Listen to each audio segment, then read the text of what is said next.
Tell me, what do you say to, because we've got a lot of followers whose kids are obviously starting to sort of get into their first jobs, and they might be in their sort of 20s and stuff like that. What do you say to them about talking to their kids, having conversations with them around money, having conversations with them around super? I remember when I was much younger and my accountant was saying you should put some money in super. I'm like, yeah, but that's when you're old.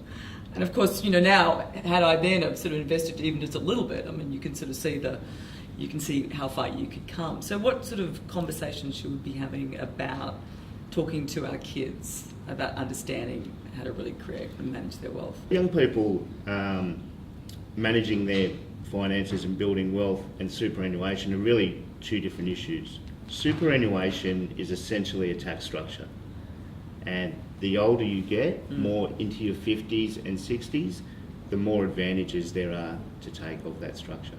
But also, essentially, when you get to that age, that's where you want to have most of your wealth is in your super, because when you start the transition to retirement, it's able to pull some back at a tax rate. Absolutely. But you want to be thinking about it at a much younger age. Well, this is right, and we have employers that will put 9.5% of our money in. So if you're a young person on a good income, or a couple that's got $100,000 in income, $9,500 a year is going into super, less a little bit of tax. And Albert Einstein said that compound interest is the eighth wonder of the world.